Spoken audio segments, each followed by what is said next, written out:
ಅಮೆರಿಕದ Washington post ಪತ್ರಿಕೆಯಲ್ಲಿ ಕೆಲಸ ಮಾಡುತ್ತಿದ್ದ 1/3 ಭಾಗದಷ್ಟು ಪತ್ರಕರ್ತರನ್ನ ಕೆಲಸದಿಂದ ವಜಾಗೊಳಿಸಲಾಗಿದೆ. ಇದರಲ್ಲಿ ಕಾಂಗ್ರೆಸ್ ಸಂಸದ ಶಶಿ ತರೂರ್ ಪುತ್ರನು ಸೇರಿದ್ದಾರೆ. ಹಿರಿಯ ಅಂಕಣಕಾರರಾಗಿದ್ದ ಇಶಾಂತ್ ತರೂರ್ ತಮ್ಮ ಉದ್ಯೋಗ ಕಳೆದುಕೊಂಡಿದ್ದರ ಬಗ್ಗೆ ಸಾಮಾಜಿಕ ಜಾಲತಾಣದಲ್ಲಿ ಪೋಸ್ಟ್ ಮಾಡಿದ್ದರು. ಈ ಬೆನ್ನಲ್ಲೇ ಅಮೆರಿಕದಲ್ಲಿ ಆಗುತ್ತಿರುವ ಉದ್ಯೋಗ ನಷ್ಟದ ಬಗೆಗಿನ ಅಂಕಿಅಂಶವೊಂದು ಭಾರಿ ಆತಂಕ ಹುಟ್ಟುಹಾಕಿದೆ. ಅಮೆರಿಕದಲ್ಲಿ ನಿರುದ್ಯೋಗ ಪರಿಸ್ಥಿತಿ ಆತಂಕಕಾರಿ ಮಟ್ಟ ತಲುಪಿರುವಂತಿದೆ.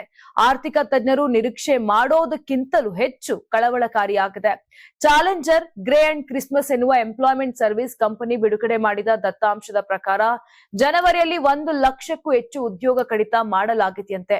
ಇದು 2009ರ ನಂತರ ಯಾವುದೇ ಜನವರಿ ತಿಂಗಳಲ್ಲಿ ಅಮೆರಿಕದಲ್ಲಿ ಕಂಡ ಅತಿ ಹೆಚ್ಚು ಉದ್ಯೋಗ ಕಡಿತದ ಸಂಖ್ಯೆ ಎನ್ನಲಾಗಿದೆ.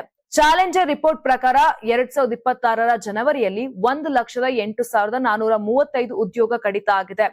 ಅಮೆರಿಕದ ಕಾರ್ಮಿಕ ಕ್ಷೇತ್ರ ಈ ಹಿಂದೆ ಮಾಡಿದ್ದ ಅಂದಾಜಿಗಿಂತಲೂ ಹೆಚ್ಚು ದುರ್ಬಲ ಸ್ಥಿತಿಯಲ್ಲಿರುವುದರ ಸೂಚಕವಾಗಿದೆ ಎಂದು ವಿಶ್ಲೇಷಕರು ಹೇಳುತ್ತಿದ್ದಾರೆ.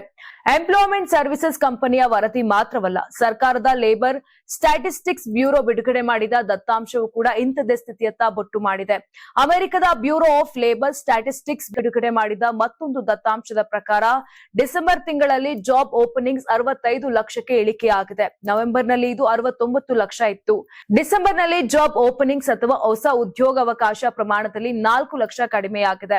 2020ರ ನಂತರ ಇದು ಅತ್ಯಂತ ಕಡಿಮೆ ಮಟ್ಟದ ಜಾಬ್ ಓಪನಿಂಗ್ಸ್ ಎಂದು ಹೇಳಲಾಗುತ್ತಿದೆ. ಅಂತಾರಾಷ್ಟ್ರೀಯ ವಾಣಿಜ್ಯ ಮೇಳ 2026 ಫೆಬ್ರವರಿ 6, 7, 8ರಂದು ಬೆಂಗಳೂರಿನ ಅರಮನೆ ಮೈದಾನದ ತ್ರಿಪುರವಾಸಿನಿಯಲ್ಲಿ ಆಯೋಜಿಸುತ್ತಿದೆ.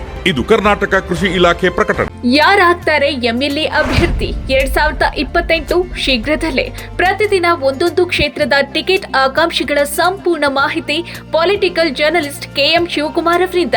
ಕರ್ನಾಟಕದ ನಂಬರ್ 1 ಡಿಜಿಟಲ್ ಮೀಡಿಯಾ ನಿಮ್ಮ ನೆಚ್ಚಿನ ಕರ್ನಾಟಕ ಟಿವಿಯಲ್ಲಿ ಮಾತ್ರ.